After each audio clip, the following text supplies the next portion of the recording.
naman ng award-winning director Joel Amangan na may plano silang isalin sa pelikula ang buhay ni superstar Nora Honor. Kasama rito si Ricky Lee na gagawa ng script para mas lalong mapa-inspira ang istorya. Wow talaga at for sure ay magagalak nito si Ate Guy sa langit. Oo, isang biopic, di ba?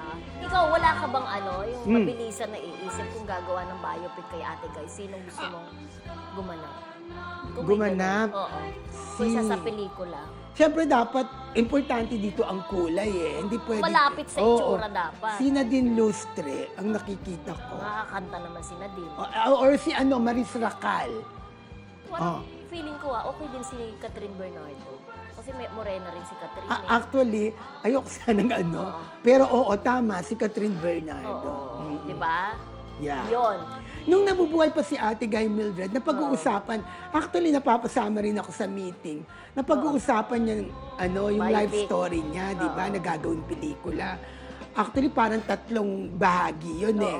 Una, nung nasa Bicol siya, bata pa siya. Pangalawa, nung nasa Tawag ng Tanghalan na siya at saka naging singer. Siyempre, pangatlo, yung makulay, na pagiging actress niya at saka siyempre sa buhay niya. Napakakulay po.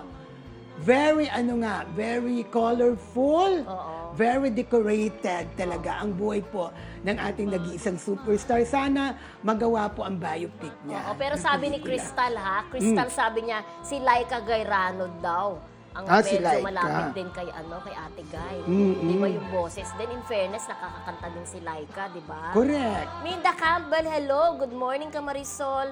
Rochelle Ramos, hello po sa inyo, Lola Chikadora. Of course, si Marcelita ng UK, ayan. Maria Teresa Sumayang, ayan. Sino pa ba to? Ikaw naman, meron ka dyan. Adel Capis, hello. Jaime Libadisos ng Abuyog Leyte, masipag din itong mag-chat sa atin araw-araw. Thank you. Walang patid na nanonood siya everyday, katulad nila Marcelita. Emily Gomez, Carmen Dolalas, Janet Damaso, ayan. Hello sa inyo. Eva Bautista, ayon. Especially po, hello sa mga kamarisol, especially sa inyong dalawa po, Ma'am Mildred and Sir Rodel. Happy watching po, mga kakimpaw. Okay, binabati naman natin sina LB Dalaygon. Of course, si Ebe Bautista, nabati mo na. Si Nika Ballesteros, hello Nika. Weng Agustin. Tapet Roque Prince Caleb.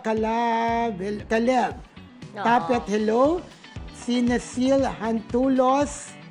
Recap, Buttersal, at saka si Aida Rieta. Hello po sa inyong lahat. Ayan, hello.